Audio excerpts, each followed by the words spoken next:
Bismillah ar-Rahman ar-Rahim, with the name of God, the most merciful, the most compassionate. Assalamu alaikum, peace and blessings be with all of you. Thank you for joining us for week 3 of A Good Tree, part of the Cambridge Muslim College's Sow a Seed Ramadan Live program.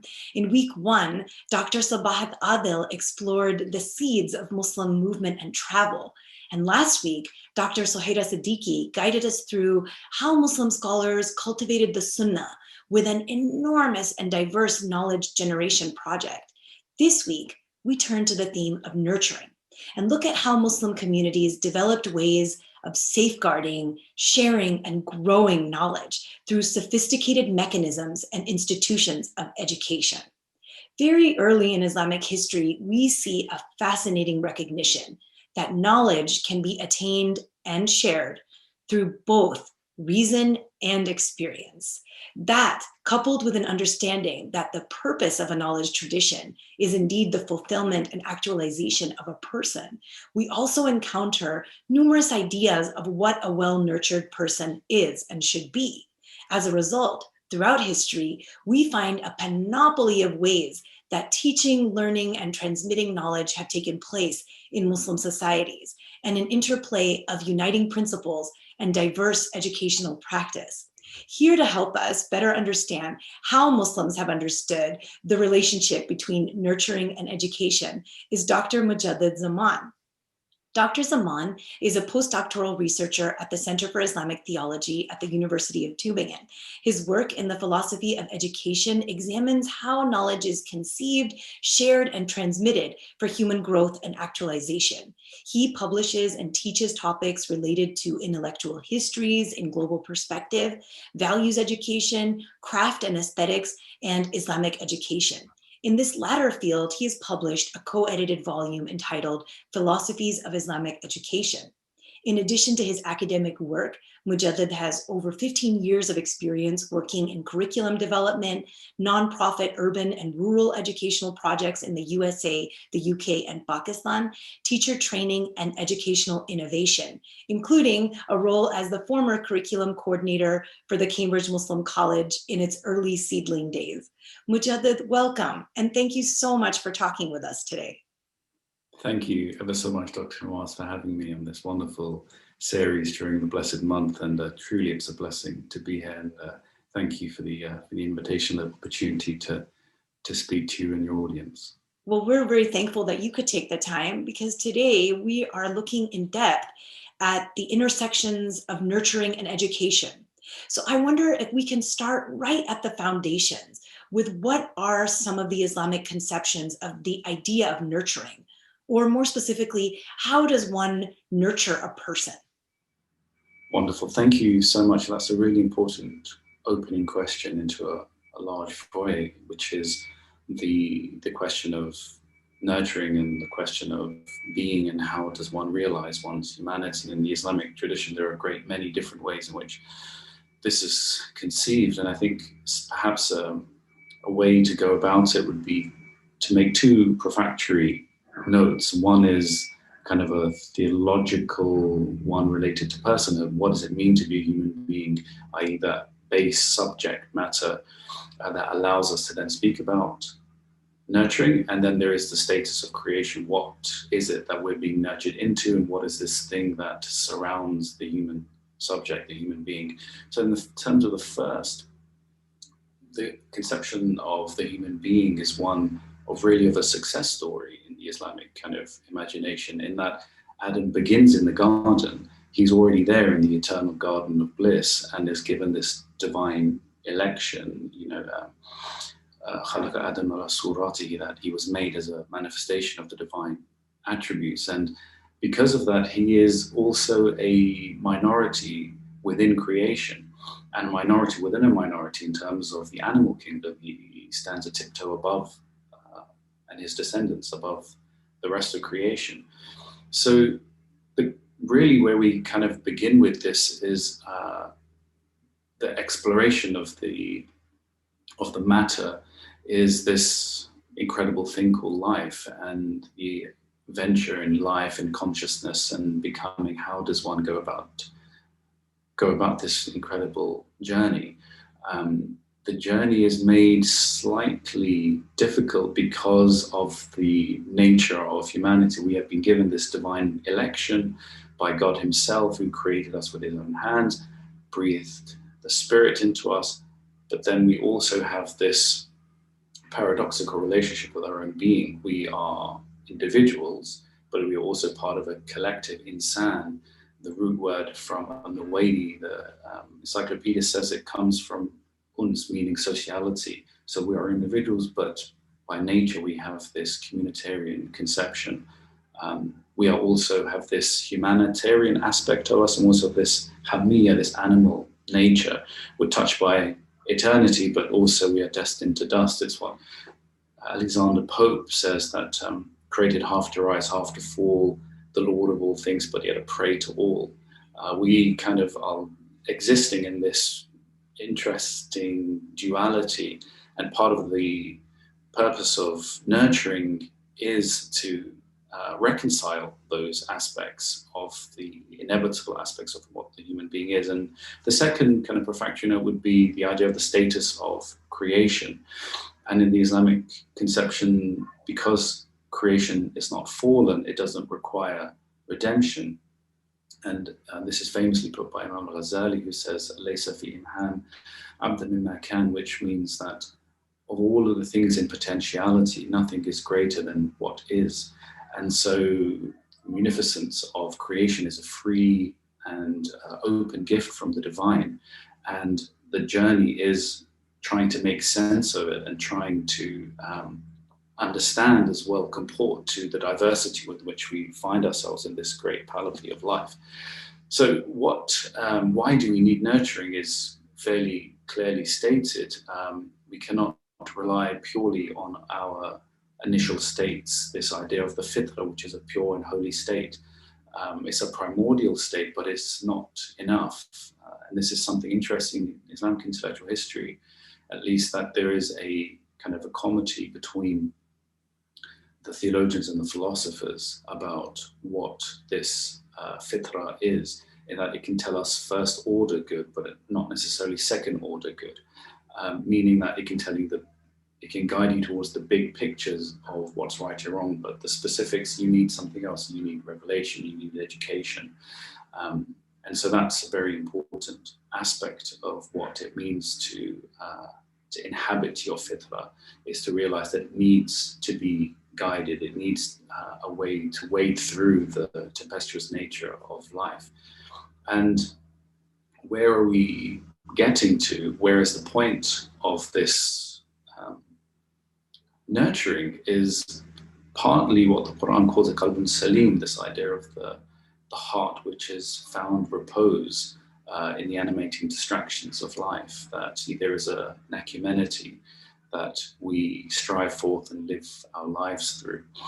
And so this is part of the question of how does nurturing occur?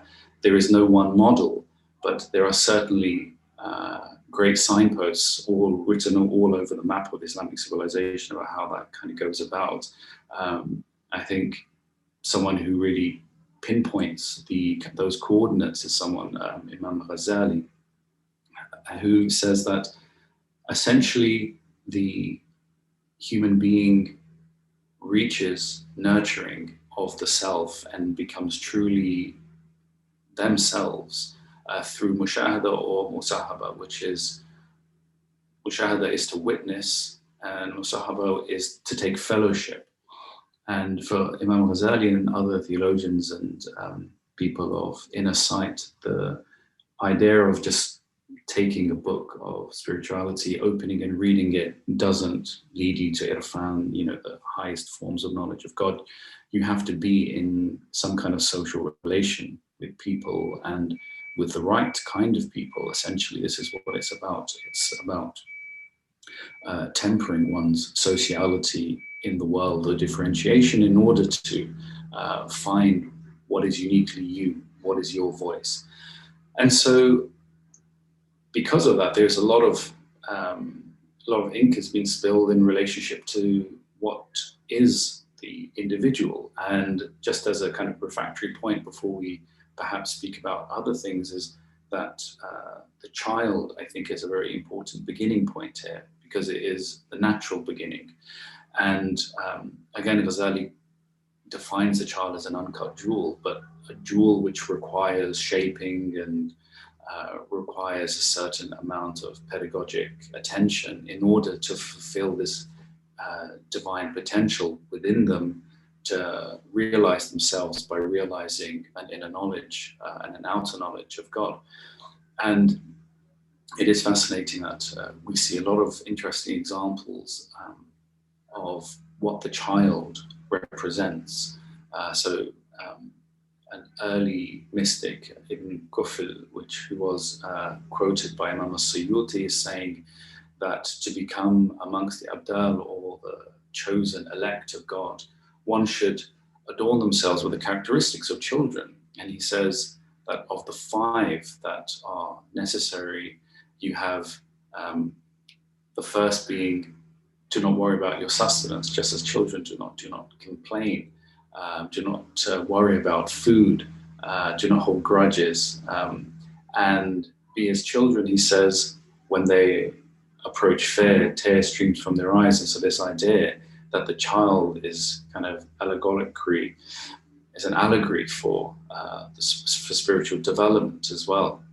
And this kind of culminates in the later medieval period with someone, a scholar by the name of Ibn Qayyim al-Jawziyya, who wrote Tufat al-Mawlud fi Ahkam al-Mawlud, which is a work on pedagogy and pediatrics. It's a work about how to take care of the child, what is the child, but it isn't just a medical dictionary. It's looking at how the child moves from a state of shahud, in the divine presence, of state of witnessing, to the world of temporality and corporal existence. And he speaks about the birth shock, for example. The idea of that movement, the movement of the soul into this world, is a big shock for the infant. And how not to kind of shake it too much in that time, because it's still kind of reverberating inside and trying to kind of make sense in its little world about what is it doing here.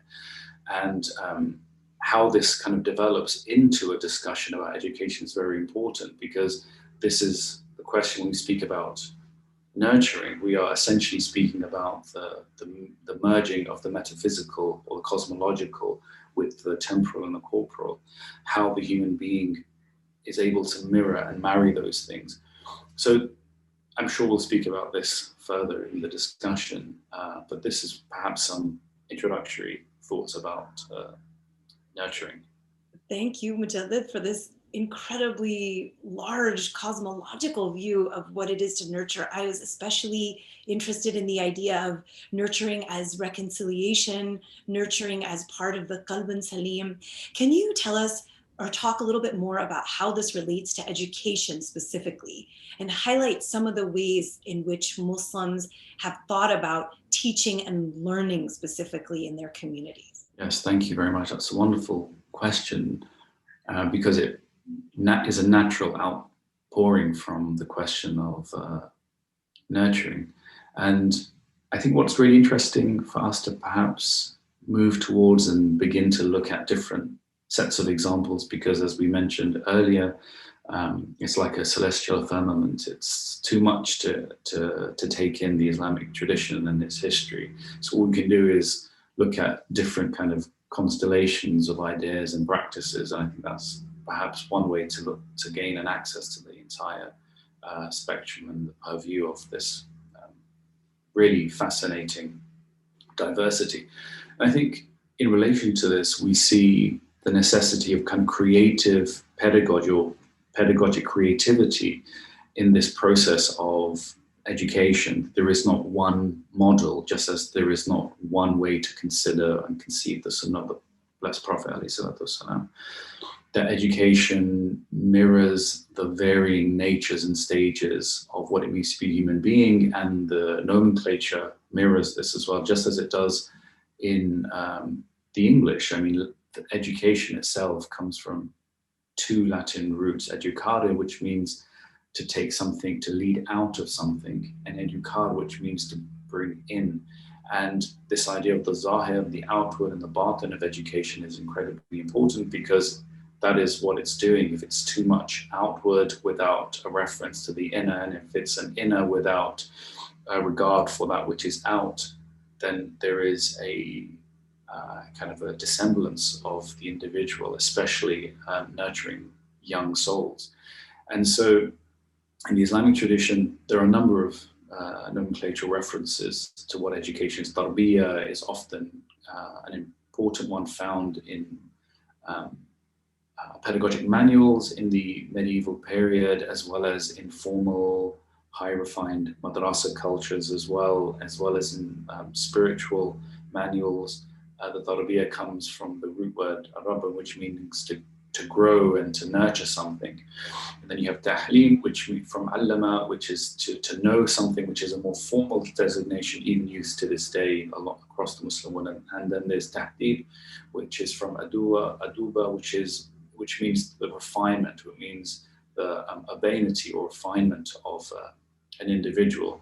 And tahdib is important because it's also a bridging term between medieval ideas in the philosophical realm, as well as spiritual and in the theological. Ibn Miskawayh, for example, Tadhib al-Akhlaq, one of the most important medieval texts of the medieval era, deals with this concept, and it specifically uses tahdib. And so tahdib is important for us because the Blessed Messenger والسلام, has also said, Adabani Rabbi wa ahsana tahdibi, which is, I was my education, my Lord perfected my adab, my education, and what a beautiful ahsana, beautiful education he had given me. And there's another hadith which says of the Prophet ﷺ, I was sent as a teacher.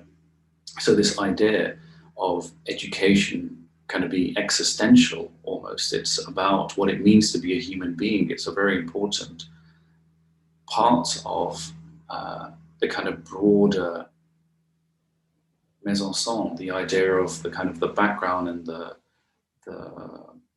coordination of what will become formal learning and non-formal learning in the Islamic world. That it's a very important aspect because it's mirroring your temporal world as well as your eternity. It's measuring also in preparing you for something which is greater than your bodily and your existential form. But it's there, it's definitely part of what it means to you. The quiddity of the human being is related to what they know. And so it's not unsurprising when Sayyidina Ali says, he says about adab, he says, adabu surat al-ilm, meaning that etiquettes or adab are a manifestation of knowledge, which is, I think, really a fascinating culmination of, and a wonderful summation of what it means to be an educated person. It means that your knowledge and ethics and akhlaq are all meshed together. The limits of your world are the limits of your knowledge, meaning that it really doesn't matter. You could be the professor of classics in so-and-so university and have read all of these wonderful things, but in your private life you're doing things which you shouldn't be doing if you're mean to your students or whatever it may be. According to this adage from Sayyidina Ali, you haven't benefited from your knowledge, in that it's not that you even have that knowledge anymore. It's an exiguous form of knowledge that you have, because it's not in you in that way. You haven't embodied what you know, and so really it's no worth to you. It's like the clothes that you eat. The clothes don't enter your body. They're just a peripheral aspect of you. And this is why this idea of embodying, this idea of marrying reason with spirit is a very important consilience, which we find again and again. And it's described very beautifully by Sayyidina Aisha, who says that the Prophet was the walking Quran, the Quran literally in motion. And that's an incredibly important lesson to learn from this whole process. It's because if it's not in you, it's only outside of you, and that which is outside of you can be beneficial, but it's not in this conception, because it collapses the barriers between ethics and knowledge. when we speak about education in this way. And this is, again, I think, quite difficult, and it seems anachronistic to speak about it today, because it's not really how we think about formal education when people go to school and high school and do their higher studies. It's not really at all something that we think about. It's not about embodying at all. It's about just keeping things at the tip of your tongue until you need them for an exam, for example. So a person of knowledge is a treasure of this inheritance. And it's this knowledge is an embodied knowledge, so it's not kept in dusty shelves in old libraries, but it's in the human being themselves. And it's again referred to beautifully in the hadith about the exuding out of knowledge from the ummah. It's through the dying and the death of men and women of God. It's not through burning of books or the loss of manuscripts or other knowledge artifacts, but it's in the life and breadth. And it's an oft-repeated element of Islamic learning, but it's also something important here. And so when we speak about this idea of embodying, and specifically the embodying and the ittiba al-Nabi, alayhi salatu wasalam, the imitation of the Prophet, the imitation does not mean mere mimicry in educational contexts. And we'll get to speak about this shortly, that it's through the luminosity of intention, sincerity and volition of the self that the Sunnah comes to have meanings across time and clime. And imitating the Sunnah of the Prophet ﷺ, this idea of the embodiment and the ittiba is not mimicry, because it's to do with the internal, again, it's an internal dialogue between the believer and the luminosity of intention and sincerity that gives the limbs volition, and it gives them reference to the Prophet across time and clime. So imitating the Sunnah requires animating one's limbs in this way, and it isn't just about the outward forms, but having a dormant soul inside. And so part of what we're going to speak about in terms of education is very much related to the Prophet ﷺ, because it's in reference so much to him. He is the bearer of these divine wonders, and the perennial task of the Ummah seems to be to go back to this well and take forth from it and decipher new meanings therefrom. And part of the prophetic brilliance is that the Ummah can be illuminated in this way by it, not just pure mimicry of it, but this kind of pedagogic creativity that we'll see. So Islamic culture is like a Mobius strip in reference to its core ideals enunciated in ever varying ways, but always ad fontes. It's always going back to a source and drawing new meanings out across time. That's a very important kind of generic definition, is that of Islamic education, in that there is a nurturing which comes from drawing back to the spirit of Islamic belief and how that manifests itself in the ordinary lives of everyday Muslims.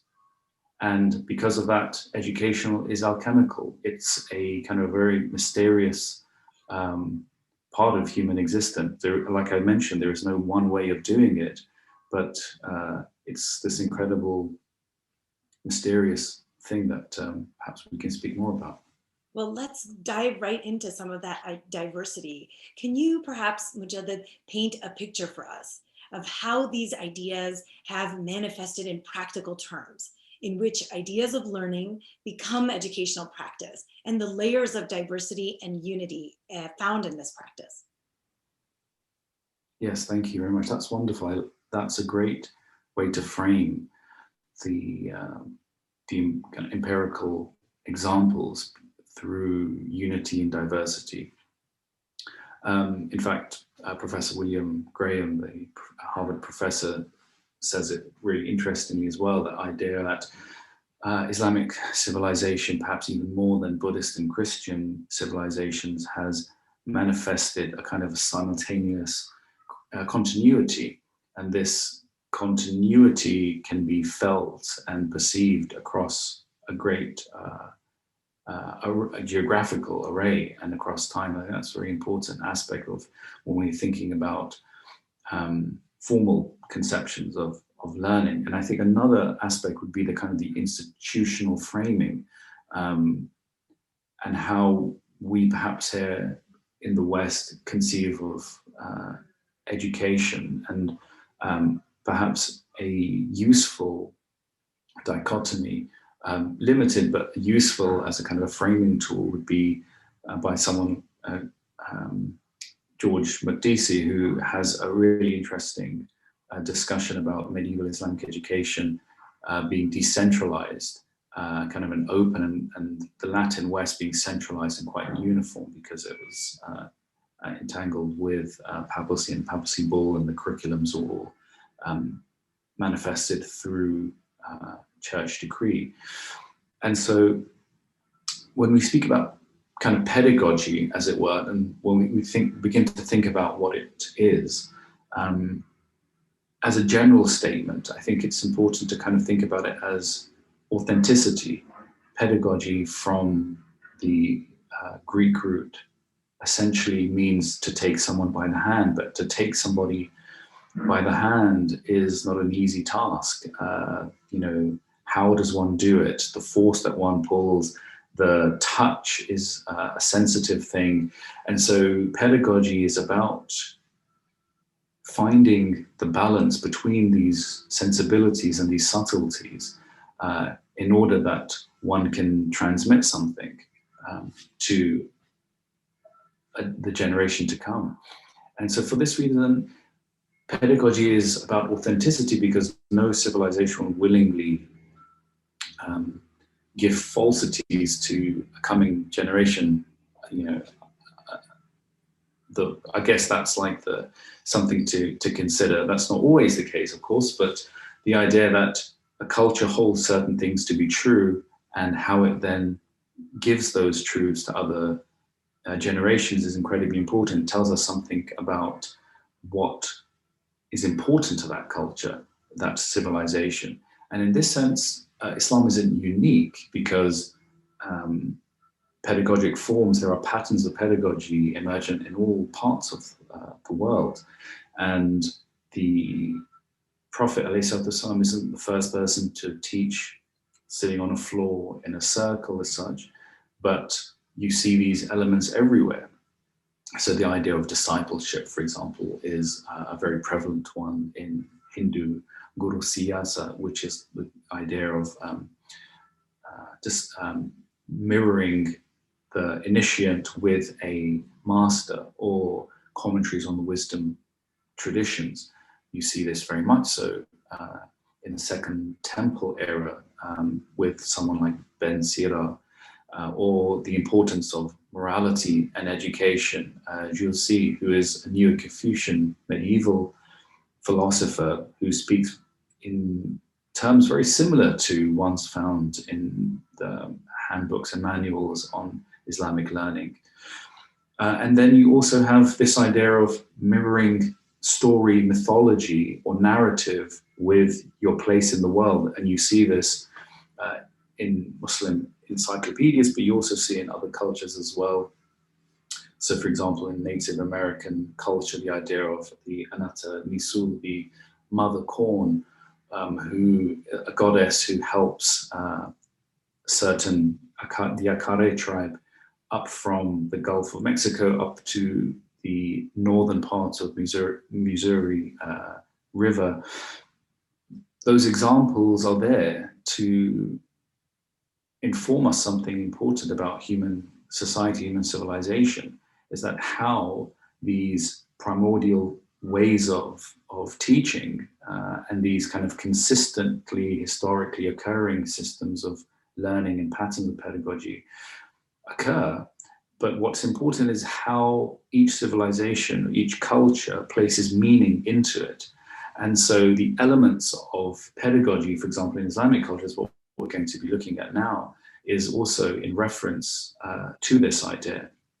And we see this very much so in the ways in which teachers and the craft of learning is in almost constant reference to, knowingly or unknowingly, to the presence of the Sunnah in that culture. So for example, Ibn Jama'ah has a wonderful pedagogic manual from 14th century, and so he speaks about the majlis of Imam Malik radiallahu anhu, and radiallahu anhu, he speaks about when Imam Malik would come to do his hadith recitations, he would first take the ghusl, and then he would apply perfume to his body. He would wear a new robe, he would wear a new turban, put a sheet over his head, sit on a raised platform, and burn aloes wood or oud until the recitation had ended. And he was asked by a student why he had done this, and he said it's to honor the sunnah of the Prophet ﷺ. And that's really fascinating and beautiful, not only because of what Imam Malik here is saying and what he did, but also because it shows this incredible pedagogic creativity, that it shows how the community of the Prophet develops and how it finds new ways of expressing and old ways of expressing these elements. And so another thing to kind of think about is the kind of physicality of the space. You often see the importance of sitting facing the Qibla. This is again from the Sunnah. You have the Prophet's recommendation that the best majlis is the one which is widest. And so again, you see this more and more in the development of the classical madrasas, that there is, depending on what kind of lecture format is taking place, but there is a natural semblance towards wider circles. It's communal, it's open, and it's inviting, as it were. And other elements of the way in which the Sunnah kind of manifests itself is important as well, because you have often kind of direct references to certain hadith. Imam Zuhri, for example, who is an early jurist, speaks about Ibn al-Musayyib, who was a teacher of his, and he said that he joined knees with this scholar for 8 years. And metonomically, it just means that he learned from this person. But the reference to the knees touching is related to the hadith Jibreel, in which Jibreel alayhi salam touched the knees of the Prophet and questioned him. That is also it's a reference to this idea, and this conception is kind of carried through into later generations. Or even things like approaching a teacher, and how does one go about the task of learning from somebody. And Khatib al-Baghdadi, the great muhaddith scholar, medieval scholar, has an entire section in one of his great collections about the manners that are related to that.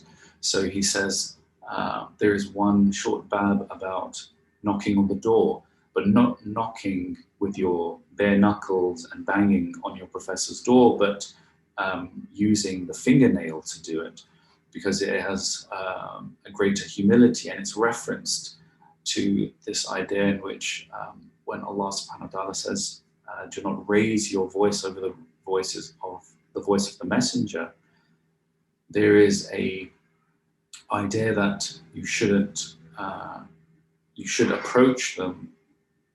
So after this verse was revealed, the Sahaba would knock on the door of the Prophet with their fingernails. And so this idea that it's carried through back to Khatib al-Baghdadi is, I think, an important aspect of that.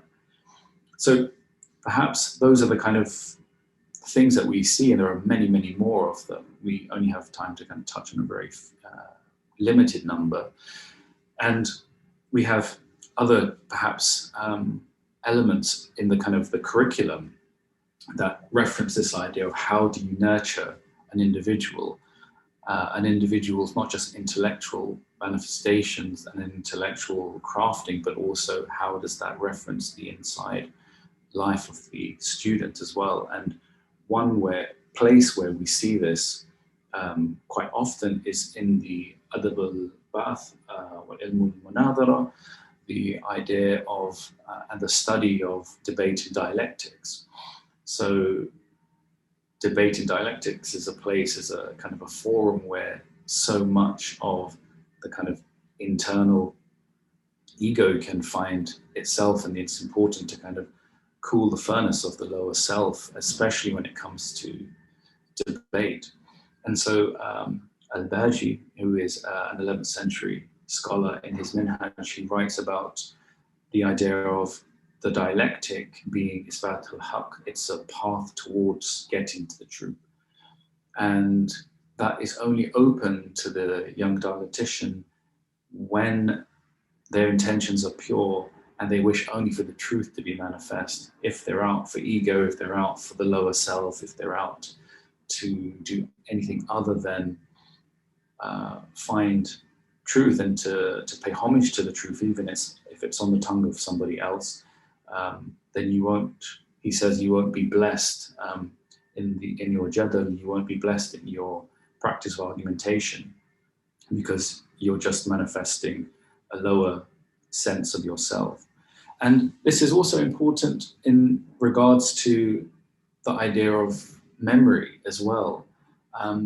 Memory is a very important part of medieval culture, both in the Muslim and the Christian Jewish worlds. And the idea that memory allows you to take knowledge inside, to embody this form of learning. And so it's really part of you. And so that there is also an ethic related to that. And so Ibn Qutayba, he writes in the book of Poetry and Poets, that for someone who just takes notes, you won't benefit as much, because the riwayah is not as strong as when it's heard and it's memorized through that way. So this idea of embodying knowledge in you is an incredibly important part of how the ethics of that knowledge somehow are transfused within you. So when we kind of begin to see what Islamic culture sees as the kind of performativity of knowledge, and what does it see as the end product of all of this, you see that one of the goals, at least, is to have a truly liberal person at the end. And liberal, by that I mean someone who is free of themselves, who is not dependent on books and notes, but they can take their knowledge anywhere with a humble reference and acknowledgement that what they have is because of they're part of this long tradition of pedagogy and a long tradition of illuminated human beings who have helped them get there. But it's truly about freedom. It's about freeing themselves from the constraints of learning. And so once it's inside you, it's there within you. And so it fuses with yourself. And I think it's interesting that because memorization is not such a huge part of modern curriculums, that when you do see it, you do see someone who has taken the effort to do these things. It's a really fascinating exposition of learning. And so that's what I wanted to kind of just mention about memorization, because it seemed quite anachronistic. Why would want to do that if on your laptop you have access to all the kind of basic collated knowledge of human existence, but that it's still external to you. You're still dependent on your Wi-Fi connection. And so this is a very different way of thinking about what it means to be nurtured through learning. That's so beautiful to think about it in terms of freedom from thyself, really. Freedom from liberal as in free, That's really tremendous, actually. So, Mujadad, I wanted to touch a little bit more about the formal versus the so-called non-formal, and please feel free to tear apart those anachronistic categories. But the formal didactics in Islamic education receive a lot more attention in the scholarship about Islamic education. Can you tell us a little bit more about the so-called non-formal arenas of teaching and learning and the interplay between knowledge through reason and knowledge through experience, which has been such an integral part of the history of Islamic education? Yes, thank you very much. I think that's a really important element of this whole puzzle, is that we can't really speak about formal learning, i.e. that which occurs within the maktab and the madrasa and other such formal places oftentimes, without speaking about what's happening outside. And part of this kind of lack of attention oftentimes is because of the academic interest often has not been there. Only in the last, say, 20 years or so, there is a growing interest in guilds. And so what we'll do here is perhaps look at some of these examples across the Muslim world and across the time in which they've operated, many of them having been destroyed because of mostly during the colonial period. So these are kind of historical relics that we have, and they are from what we called Fatuaname, the kind of articles of the guilds. And these are essentially guilds that we're speaking about in the kind of a translation into the European equivalents of Fatua, meaning from Fatah, the young chivalrous person, but the term is used often throughout the Muslim world as a kind of association of craftsmen working towards in a specific trade or a craft. And I think this is so important is because it does really show the idea of how pedagogic creativity occurs. Nobody is telling these guildsmen to take on certain religious and spiritual endeavors, but they seem to be doing, and I think that tells us something really important about it. So they are kind of like associations for ihsan, in Allah, katab al-ihsan ala kulli shay, from the hadith, the Prophet ﷺ, God has commanded ihsan in all things. And so in these examples, we'll see how that practice of excellence comes about through the guild work. And so we can kind of pin the map in different ways and see different examples. So the first one perhaps would be from 18th century Ottoman Bosnian Sarajevo. There are Fatuaname which are found in different guilds. And the Fatuaname are interesting because they are oftentimes beautiful calligraphic certificates almost. They are these wonderful artistic pieces, and there's often a tree which tells the line of succession from master to master, going back to a bir or a patron saint or a prophet who is considered the head of this guild. And so in 18th century Sarajevo, there's a tanner's guild, tanning leather. And so the Fatuaname says this, and so perhaps I can give you liberty to read what it says here.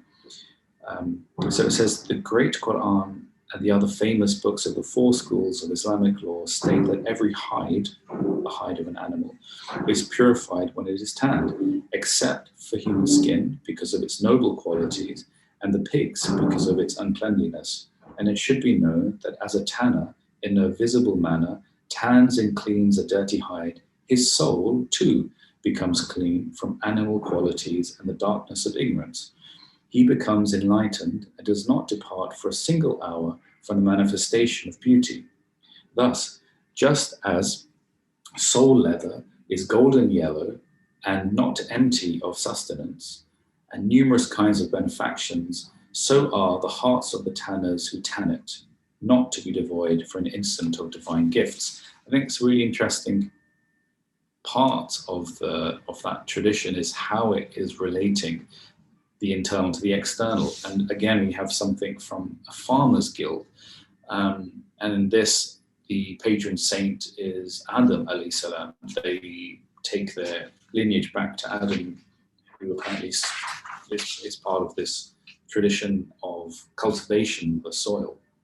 And it says here, when a farmer wants to start sowing seeds, he should firstly begin with his prayers, recite for the soul of the beer or the head of the guild, Surah Ikhlas 3 times, and then Surah Fatiha once. After that, he should begin, or she should begin, the sowing of the seeds.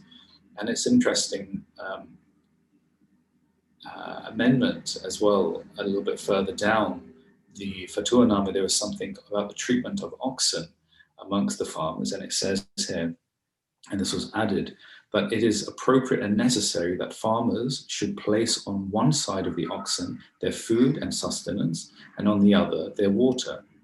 They should take care of the oxen, and while attending to them, they should not hit them, but should speak nicely to them, and accompany this with the reciting the tasbih, the tahleel, and the shahada and other prayers.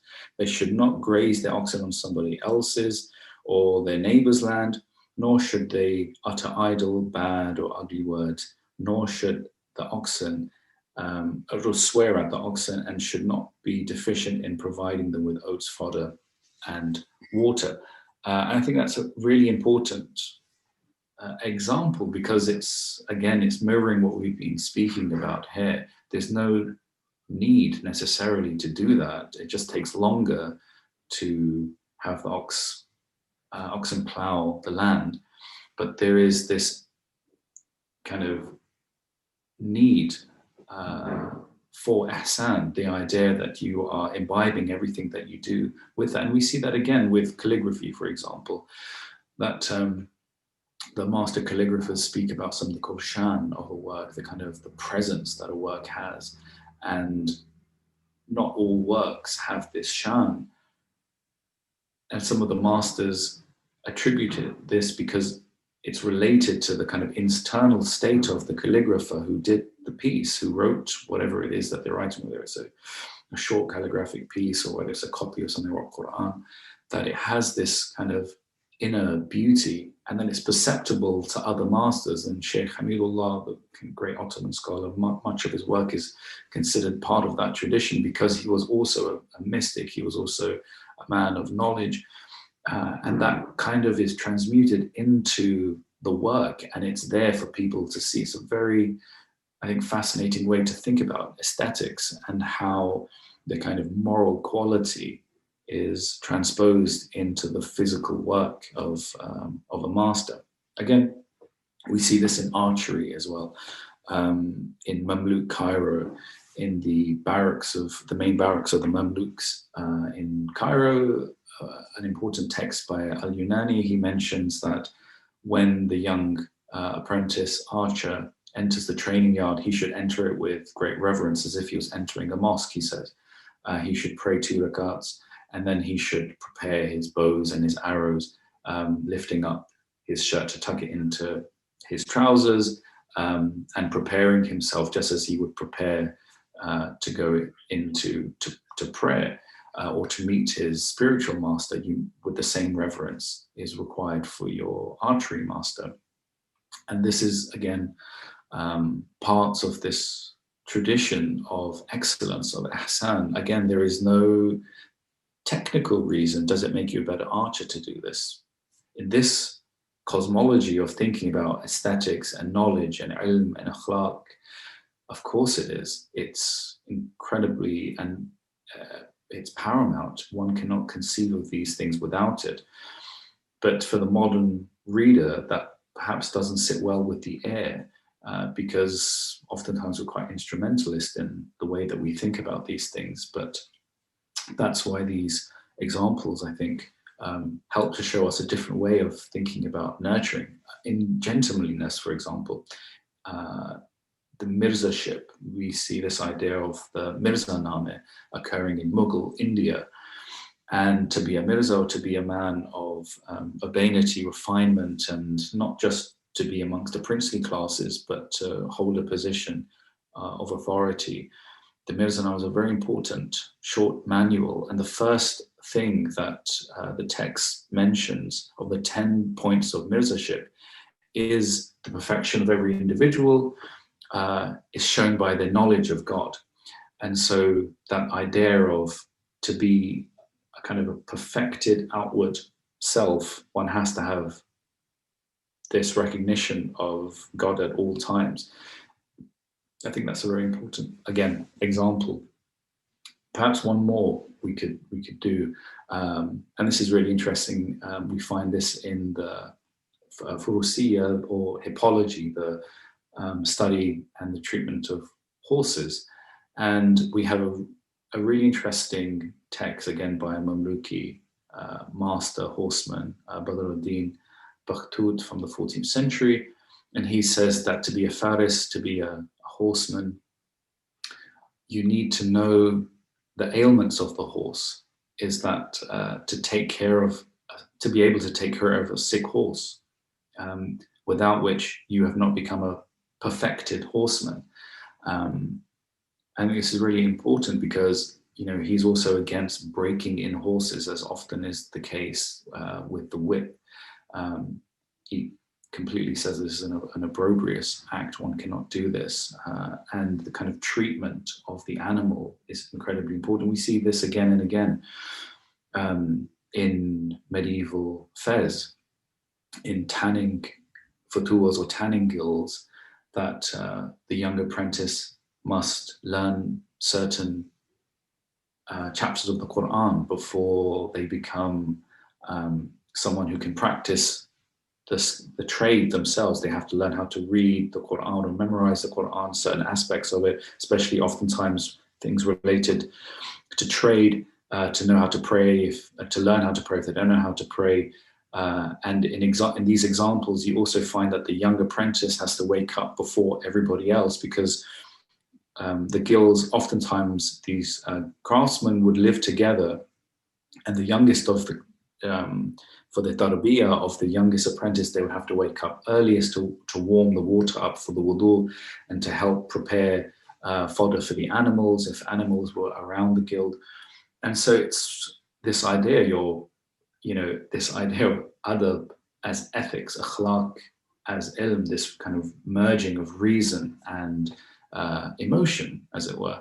It's a very important way of practicing this idea of holy ihsan, to kind of consciously go about your life with beautified excellence. It doesn't matter about profits. It doesn't matter about the outcomes necessarily. It's about the process.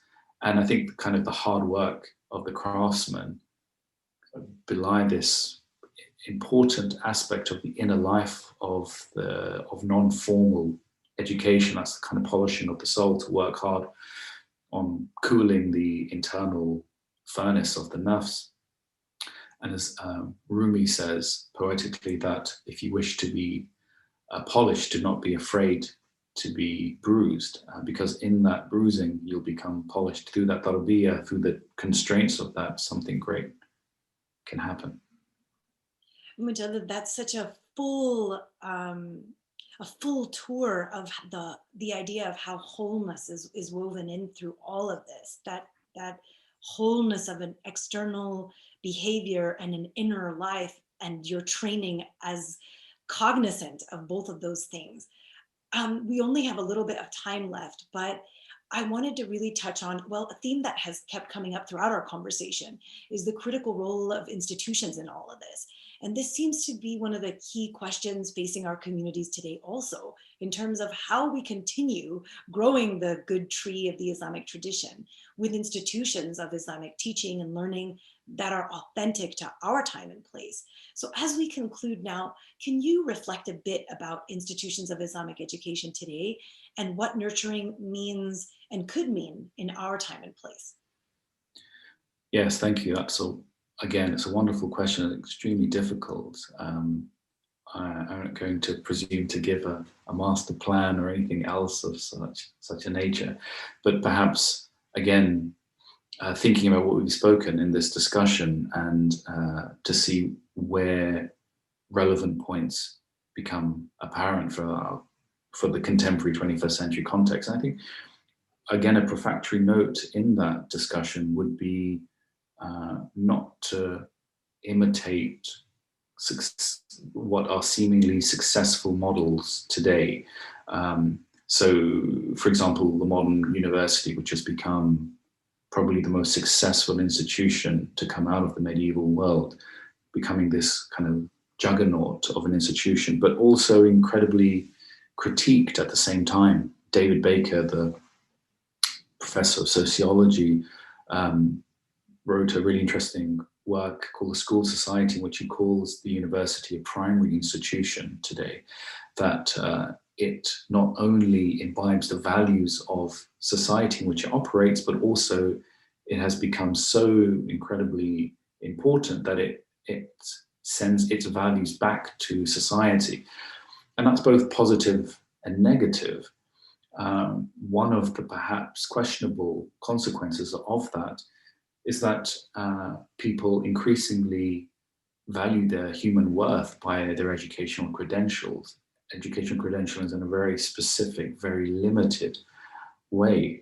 And the university obviously is not what it was even 60, 70 years ago. That's why Clark Kerr, the Chancellor of Berkeley University, wrote, works on the uses of the university, calls the modern university a multiversity, that we cannot call it uni university, in that there is not a place where the different elements of knowledge find home and repose in a kind of singular vision of mind, body, and cosmology, but it's spread over so many different elements and aspects. And I think that's very important to kind of to begin this discussion. It's a very difficult discussion. And Kerr mentioned as a kind of a quib to a question he was once asked about what's the role of a chancellor today. And he says, well, the chancellor really does only three things. It's providing car parking for the staff, sports for the alumni, and sex for the undergraduates. And it's, facetious remark, but it's kind of, you become this bureaucrat, and the ideas of the extension and the extenuation, or rather of the spirit of the self, belies a much larger problem that's occurring, I think, about authenticity. And you see this again and again across the kind of intellectual culture of the academy, but also in the broader intellectual space of the 20th and 21st century.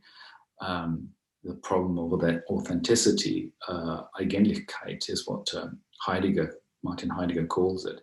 And I think it's fascinating that to kind of become authentic, there is an increasing need to marry the demands of the inner life with the gains of the intellectual. And some of the most notable figures of the 20th century have this quite peculiar trait of going out into the wilderness and building huts for themselves. And so you see that in Carl Jung in the Bollingen Tower, Lake Zurich, Heidegger and Martin Heidegger's hut in the Black Forest, or Ludwig Wittgenstein's small hut that he made just before the First World War in the fjords of Norway. And so why is this happening? Is because the doors of the academy, the doors of and the world of the university, arguably, and this is what Heidegger and others would have argued, it's an exiguous space. It doesn't allow the kind of full expression of what it means to be a human being. It's what the literary theorist George Steiner, he calls the nostalgia for the absolute. Something is lost and we can't really get back at it. So keeping that in mind, what is important, I think, perhaps for our discussion about institutions today and about learning and about fulfillment of the human genius, the fulfillment of human potential, is this kind of mise en place, the idea of understanding the place of things.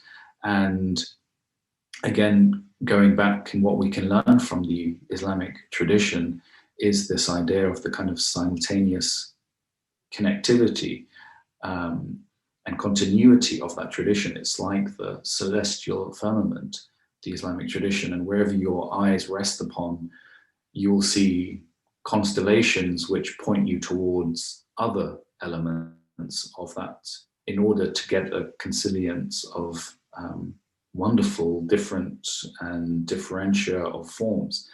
What we can learn from that potentially is that there is no one standard model. I think that's important in a world where kind of the predominance and the preponderance of management studies and the need to find the perfect burger and the perfect education model is so prevalent. It's an important element of it. And that you don't really find in the historical cases and things that we've been mentioning. There are points of connectivity. So that's the first thing. Second would be work which is related to ihsan and the kind of beautified excellence of the individual's internal, external, and cosmological nature. Another would be honoring diversity. Again, that's connected to no standard model. It requires a diversity, and from that, appreciating the vastness of the ways in which we can nurture and we can kind of live in comity with our own selves and our own potential as human beings. And so, kind of in closing, these are just signposts towards something bigger, and perhaps something related to advice given by the ancients in the Islamic world, kind of mirrors this need to understand your place in time. Ali Hajwadi, the Persian mystic, says that any kind of spiritually mature encounter with the divine requires an acknowledgement of Zaman, Makan, Ikhwan, that it's time, it's your place, and it's fellowship. And I think kind of coming back to what Cambridge Muslim College has done and is doing is enunciating these classical values for the 21st century, for the context, for creating new and interesting, exciting, dynamic ways of association, creating cultures of community, and allowing this kind of the breath of the prophetic brilliance to shine forth in new and unexpected ways.